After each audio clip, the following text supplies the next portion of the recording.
Very good morning to everybody. This is James Tiwari from ProSoft Technology Group. Welcome to our second webinar in the series, so governance with Software AG Center site. I have with me Sarayu Pandey, today's presenter, Senior Integration Architect at ProSoft, and I have our panelists, Sachin Mantri, Ankit Malhotra, and our Senior SMEs, Ram Kanamuri too. Without much delay, we'll start today's session. To those of you who are not aware of ProSoft, we were founded in 1995, headquartered in Donaldsonville, Illinois. We have a global presence with our offices in the United States, Canada, and India. We are right now 500 associates globally with average experience of more than 10 years. And we focus in the areas like enterprise integration solutions, B2B, business process management, analytics and cloud solutions, and managed services, with an industry focus in retail, financial services, energy, utilities, and manufacturing. We are partners to SAP, Software AG, and IBM, and we provide services in the areas of strategy, architecture, development, project management, business analysis, and testing. Our focus is in business enterprise solutions, mainly in the SAP backend applications, providing services and support to SAP ECC, CRM, PLM, SCM, SRM apps. And from the business integration standpoint, provide the end-to-end solutions for BPM, so ISP, event-driven architecture, and EDI adoptions. And same goes with business analytics and support services, where we provide the help of subject matter experts for the identified projects or engagements. Sorry, go ahead.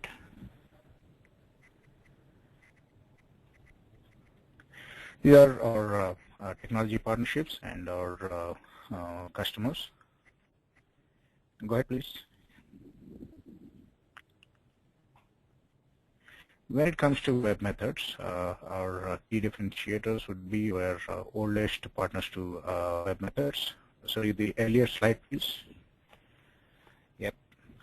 Right now, our association with web methods crossed more than 15 years. We are right now largest tier 2 web methods consulting services provider.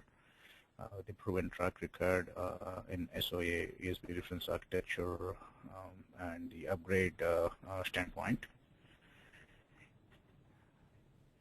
And when it comes to our technology agnostic integration services, we provide a complete partnership, awareness to realization, governance and center of excellence, ESB reference architecture and strategy, B2B gateways, rapid onboarding frameworks, 24/7 middleware infrastructure support, global delivery model with offshore development, and customer-specific on-site and on-demand web methods workshops. And these are the technology-specific ProSoft offerings and the products actually which we support within various brands. Next slide, please. Yeah, without much delay, I'll hand it over to Sarayu to start today's webinar. And please reserve all your questions towards the end of the session. Meanwhile, you can type in your questions in the questions tab, and we'll address them towards the end of the session. Thank you so much. Sarayu? Thanks, Tim. Hello, everyone. Thanks for joining the webinar. So as part of today's webinar, we're going to discuss what is SOA governance, why do we need SOA governance, and we'll put some highlights on the SOA governance principle, and then we'll discuss about the different governance platform and how does Centrasite fit in, and then we'll discuss about the different phases of the implementation, starting from plan, define, design time, runtime, governance, and policy enforcement, and in the end we'll have question answer session. So what is SOA governance? So first and most important to understand that governance is behavior. It's nothing that what we buy or build as a product actually. So SOA governance is subset of IT governance, which in turn is subset of enterprise governance. So it refers to processes used to govern the adoption and implementation of service-oriented architecture in enterprise. And SOA governance is about people, processes, and tools. So it's just not the people, processes, or tools, but it's a combination of all the three. People belong to an organization and participate in the process around assets and widely adopted tools available in the enterprise. Success of SOA governance is dependent on wide acceptance and participation of people in the enterprise. So to make it success, we need to start very low, keep it simple, and allow the scope and policies to evolve over time to gather wider acceptance from various teams within their organization. No point in starting big bang and then seeing a failure in the future. So that's why it's a keep it simple and then grow it as it evolves. Next, why do we need governance? Why SOA governance? As you can see, SOA governance, with SOA governance, we can achieve the goals such as interoperability and opportunities for reuse. In interoperability, we can reduce the custom code, and we can have common test suites which can be used across the project, and easy transfer of knowledge between the development teams. And in case of opportunity of reuse, we can reduce the redundant operation, and we can develop once and use often. So, and as SOA governance comes with its own guiding principles, so we have to follow the standards defined as part of that, plus the visibility and discoverability, straightforward way to publish the services, an easy way to find and use services because there will be single tool available to find and use the services within the organization. SOA governance change from function to process oriented. We'll just talk about some of the features. How do we move from function oriented to the process oriented? So build for permanence to support business adaptability. One long development life cycle to incremental development cycle. Application silos where individual applications are built and they're not talking to each other within the organization. Instead of that, we're going to have the orchestrated solution that work together, tightly coupled to the loosely coupled, where consumer and the provider are tightly coupled. So we move away from that and we're going to have the loosely coupled between them. Structuring application using components and objects. Instead of that, we'll have the process where we structure application using the services, and from known implementation to the implementation abstraction. So these are the key points where we have to move from function oriented to process oriented as part of the SOA governance process. Let's take an example of role and importance of SOA governance. So consider accounting department within an organization. They have application 1 and 2, and they had a need of one service currency conversion service. So they developed that service from scratch, considering that it will be used within their department. So they did not put more focus around the service. So they just built the service for their own purpose, and they started using application 1 and application 2. But later it found that other departments like sales, order fulfillment, legal, purchasing, then they also found the service to be useful, and they started using that service. As more departments started using the service, the quality of the service started suffering because the volume increased and number of departments have increased, and within the individual department, the number of applications have been increased. Since number increased, the quality started suffering. So since the service was developed by the accounting department, and they are the main consumer of the service, so their business was getting impacted. So to minimize the impact, they fix the service, but they fixed on their own cost by adding additional software or hardware. But this works temporarily and the problem continues, and finally they stop the service and nobody can use. So the bottom line is, like, since there is no governance around and no contracts between the consumer and the provider, so this lot of problems could have been solved or avoided by using the SOA governance or the SOA governance tools available. So that we're going to discuss in next couple of slides, what are the platform and the tools available in the market. Before we decide to implement the SOA governance, let's focus and understand the SOA governance principle. And we need to comply with those governance principles. So first one is like conform to organization's governance, comply with enterprise architecture, and for all this we need the SOA reference architecture. Identify the stakeholders who all will be participating in the SOA governance process. It could be enterprise architecture team, SOA owner, consumer, provider, and all those stuff. And then provider and consumer contracts. So as part of the provider contracts, we need like documents from them, visual, technical specifications, service availability time, maintenance schedule, and other details.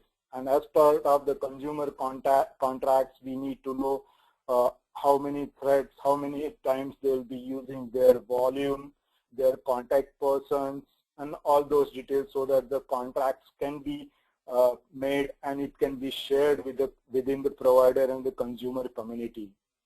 So service and SOA solution metadata management, automate SOA governance process using the lifecycle management, governance funding model, since it will be team who will be managing from service inception to the deployment. So definitely we need the funding model for that team. And then SOA principle to apply governance. As we discussed earlier, as part of the SOA governance, that we need to reuse the service. So the principles should be focused on that, okay, service reuse, service harvesting, service monitoring, service policy enforcement, and security around the service. Let's talk about the governance platform. A governance platform at minimum should be platform agnostic, must be able to support standard-based services developed using any technology.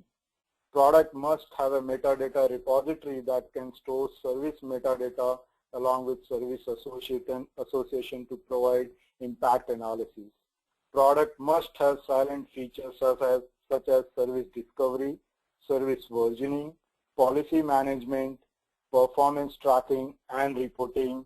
Also, it should have scalable runtime mediation engine which can provide the mediation capability. As on the right hand side, you can see the products available in the market today, SOA Software, Software AG, IBM, and others. And Software AG is one of the leader in the market for the governance platform. So what is CentraSite? CentraSite is a standard-based SOA registry and repository rated as the best product available in the market by Gartner and Forrester. It serves as a central system of record for web services and other SOA assets of an organization and provides the tool and infrastructure to implement SOA-based application. CentraSite supports the entire development lifecycle of SOA-based applications from its design and implementation to the deployment and ongoing operation in runtime environment using mediator or third-party policy enforcement point. Change time impact analysis in CentraSite. This option by default provides a graphical representation of dependencies of services. This is one of the great features and can be very handy when we are identifying the impact of any change to particular service. So this will become really useful when we are doing the changes to the service, or we are upgrading the product or moving to the different version. So these all features can be is available in the Centra site and can be viewed for any of the services once the association and dependencies have been kept in the service. Centra site supports for the runtime environment. Centra sites provide the tools that support the management and monitoring of services in runtime environment. Using Centra site, administrator can define policies that execute on policy enforcement point that sits between the consumer and the service endpoint. As you can see in the picture, the Centra site always talks to the policy enforcement point which sits between the consumer and the provider. So that's providing the mediation in between both of them. So Centra site supports the mediator, which is a Software AG product. Also, it supports the third-party policy enforcement product. So those both of them can be configured in the Centra site. So in the next couple of slides, we're going to talk about and discuss the mediator, which is a product of Software AG. Web method mediator. Mediator is a service mediation and policy enforcement point for web services such as SOAP-based, REST-based, plain XML web services, or web services that has been externalized as API.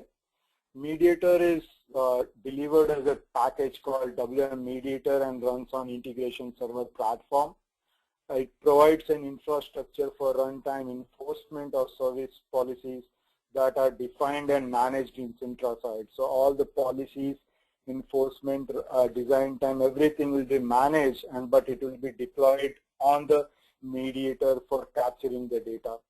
Policies define the sequence of action mediator performs when it receives the request from the consumer.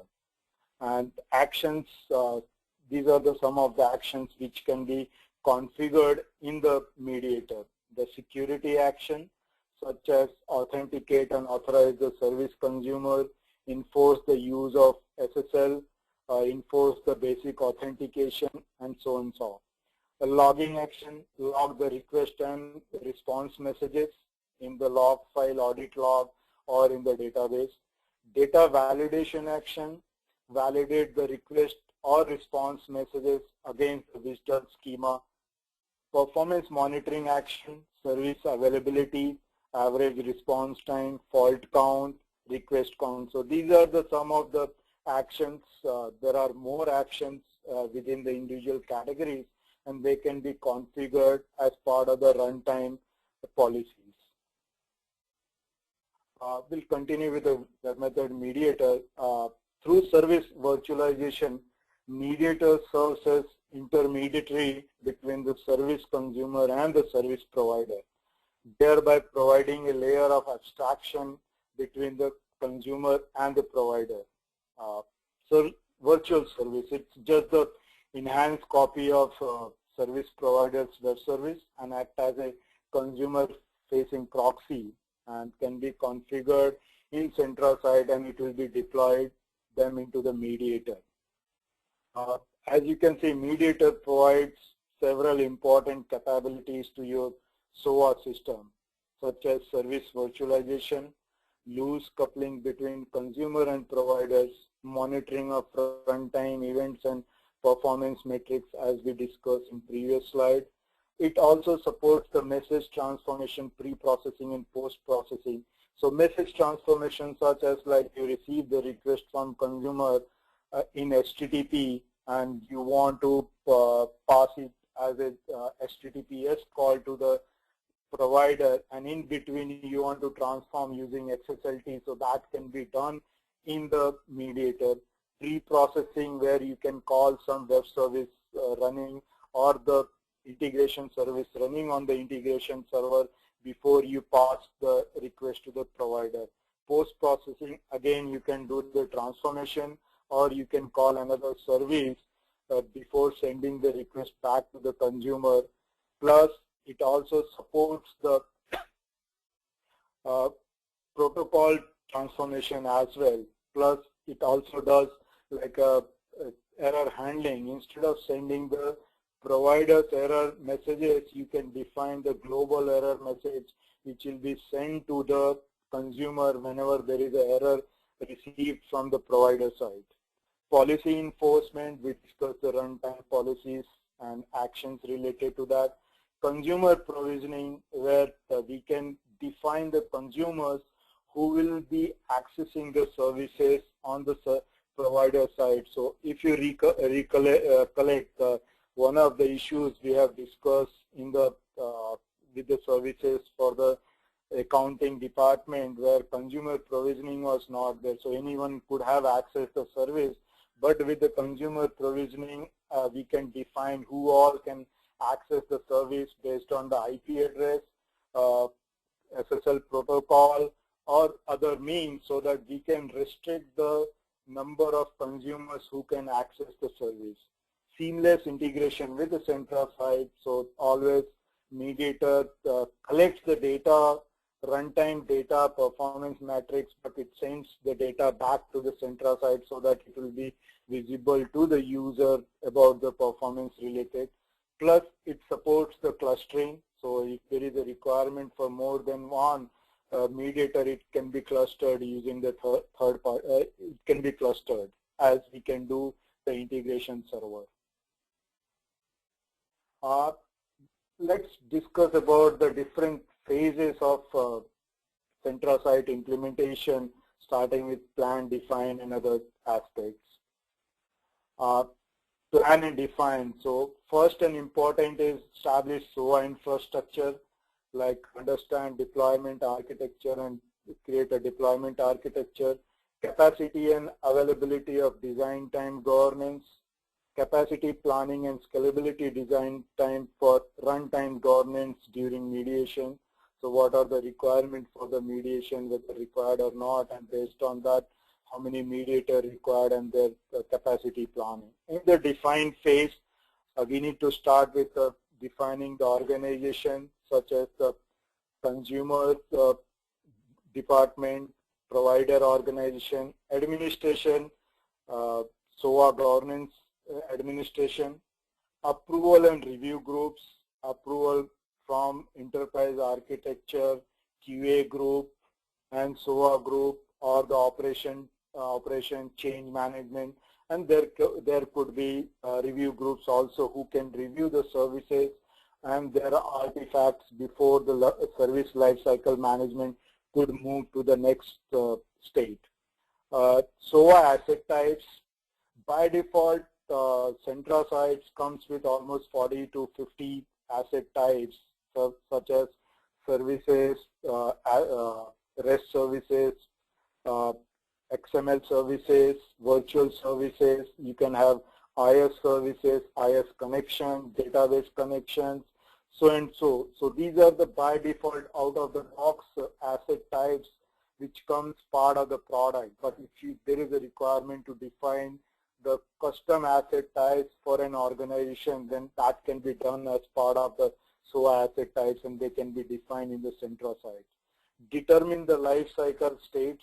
By default, Centra sites has the life cycle management for the service and few other services, but it can be updated, or new life cycle management can be created as per the organization requirement. Define action and policies, define runtime, design time policies for each and every state, and then so that it can be acted. Registry, repository, and taxonomies. Taxonomies, again, how you categorize the services which you are introducing in the Centra site. Consumer registration and impact analysis. We have already discussed the consumer registration requirement and how it could be useful in the runtime governance. Runtime governance of PEP, policy enforcement point, and SLAs. Again, for SLAs, it can send the message and other stuff, which we're going to discuss further. Design and implementation. So first thing, like install and set up Centra site SOA platform. Design deployment architecture for design time, change time, and runtime governance. Set up user groups, roles, permissions. By default, Centra site has certain set of roles and they can be used, but again at the same time if a requirement is there, then new roles and groups can be added or updated. Set up design time and change time policies. Install and configure mediator, install and configure PP, policy enforcement point. It could be mediator or third-party mediator because Centrosite supports both of them. Set up runtime policies and action for policy enforcement point. Last one, implement governance object and automate processes with workflow and policies. Customize asset catalog and versioning. Implement lifecycle models. Manage runtime policies and virtual services. Custom actions for automation. Report and templates. Report and templates can be useful to review the performance-related data which we get from the mediator or third-party policy enforcement point and can be visible in the Centrosite on the virtual service page. This is a sample lifecycle model for the design time, change time policies. This supports lifecycle model that helps to track assets from its conception to the retirement and supports design time policies that can be used to ensure that asset entering into the repository conforms to the standard enterprise and industry best practices. So if you see, it starts from proposed, then it goes into the planning, and from planning we have the governance approval. So the governance approval can approve after reviewing the proposal and the artifacts attached to the service, and after approval it will go to the design, or if we reject then it will go back to the planning phase. And similarly from design to development, again the design approval, and from development to the test approval. So for each and every state there is an approval, and the approval authority or approval groups, they'll have certain actions for them where they need to verify certain parameters or certain documents attached to the service. So if it is planning to design, the planning, they have to attach some information how they're going to implement. And from design to development, designer, he has to attach some kind of design document. And from development, then again unit test cases, technical specification and others. And from development to test, then all the artifacts like a test result and other stuff. And from operation, it will be promoted to the production environment, or it can be retired as and when required. The last and most important part is the training and participation. It is crucial to have complete participation. As we have already discussed that, okay, we have to start it slow and let it evolve over the period of time so that we get wider acceptance from each and every group. So train SOA teams, subgroups like business users and analysts, IT project planning, application development, USB middleware team, enterprise architecture or COE, application testing or QA group, change control group, and the production management group. So these all groups need to be trained to understand the SOA governance model and their role and responsibility at each and every state or phase of the service inception to the retirement. These are the few success stories where ProSoft has successfully implemented the Centrosite, and some of them are AEP, Discount Tire, and Orlando Utilities, and consistency is like on time and never delayed any project, never exceeded the estimate, and never slipped the timelines as we have promised. So these are the Centrosite version we have worked on, 8.2, 9.6 and 8.2, and the model we have worked on. These are the upcoming webinars. We have already completed Enterprise Integration Modernization 2 weeks back, and SOA strategy today, and then some of the upcoming webinars. So you can register for these webinars, and if you need any help or details about the already enterprise, then you can contact email group, and they'll be happy to help you on that. Thanks. Thank you so much. Yep. So James here. Thank you so much for you. So indeed, a really great presentation. I'd request actually Sachin to open up the question and session and address actually all those questions and read them to Sarayu. Sachin. Thanks, James. I think I'll start with a very interesting question, and which is going to be relevant to most of the people who are using web method, client customers. So scenario is this: currently using web method has component integration server, broker, adapters, trading network, MWS, web services. Question is, are they the candidate for Centrasite?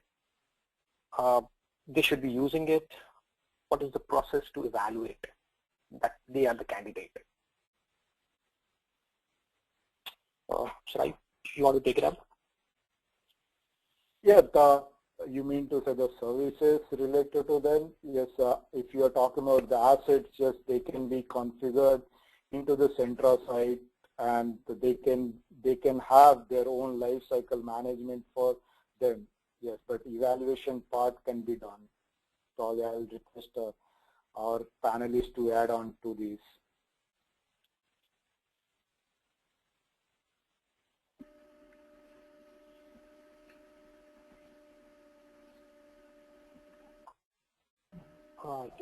From a services perspective, I would like to add what Sarayu said.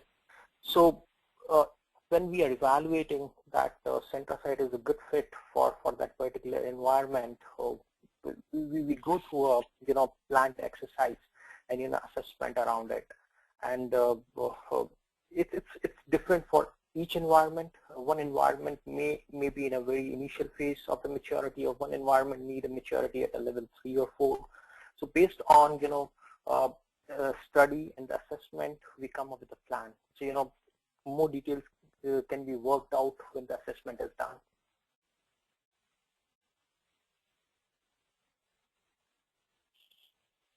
Right. Okay. I'll move on to the next question, which is what is the difference between Centrasite community and active SOA edition? I think it's more of on a theoretical note. Sir, you would like to share some thought on that? Yeah.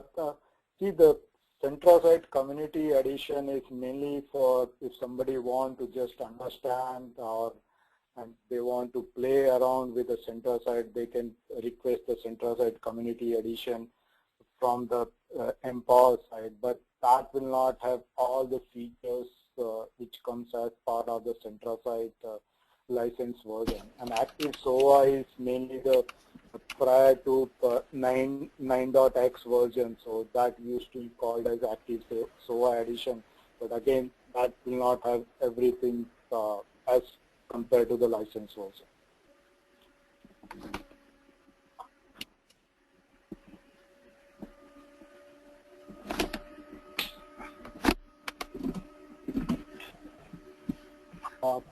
Moving on to the next one, this question is more to do with how we should approach establishing Centrasite in different environment. Shall we do it one for all the environment, namely dev, QA, pre-prod, prod, or it should be separate for different environment? Okay. See, to start with, I think it's very important to start with one Centrasite, so to have all the environment like prod, non-prod and other stuff, but like if there is a restrictions on security aspects, like okay, the environment specific and there is a security guidelines which prohibit to have one Centrasite, then it makes sense to have two Centrasites, one for non-prod environment and one for non-prod environment and one for prod environment. Again, once you have the non-prod and prod, I think the life cycle management change a little bit because you'll be developing or the life cycle part of the life cycle management on the one Centrasite, and then you'll be moving that entire piece onto the next central site so that it will start from that point instead of starting from scratch. So theoretically it's all possible to have both, but to start with, I think one central site should be enough for any organization to get the benefit of central site, and later it can be additional central site can be added. Saryu, let me add to that as well. I know this question comes out from a lot of people as well. You know, ideally, you have to look at central site as a tool that enables people and processes to coordinate and achieve something. Now, first thing and foremost is don't consider central site as a production level tool that does actual processing. So central site is much more analogous to, for example, your source control tool. So you don't typically have a source control for development environment, a separate source control for test environment, and a separate source control for QA. The same principle applies for central site. You just need one central site because in every aspect of the SDLC, you want one platform that you want all your people to come in and act and realize benefits out of it. So for all purposes, you want to have one central site within the enterprise, or one governance platform within the enterprise. So that in itself answers the question that you would not have multiple central site installations, one for dev, one for test, one for production, and so on. But at the most, you can have one central site environment as a play tool, as a sandbox, as a training environment, and one central site environment which you consider as the live environment. That means all assets are registered, all assets are represented in that central site, and all participants of the governance, whether they are developers from an organization or architects, come to that one central site to act on various lifecycle models and processes. Second aspect is the runtime governance. Now, runtime governance, Saryu explained, you can use Mediator, you can use other third-party PEPs. Definitely, the runtime governance components are, isolated or installed for every environment. If you want to try out virtualization in your test environment and your QA environment, and then finally in production environment, you would need 3 mediators in all these 3 environments. But they can be virtualized. We can virtualize services into all these 3 mediators from just one central site. So in that aspect, sometimes we have seen recommendations that come out for different organizations such that we have a separate central site for virtualization only. So all design time and change time governance will occur in one central site, while the runtime governance, like virtualization of a particular service which is ready for production, virtualization of that service into test, QA, and production, all that aspects of virtualization can be handled through a separate central site. So that is another model that we have seen work out very well as well. So that I think that answers the question. Go ahead, Saryu. Thanks, Ram.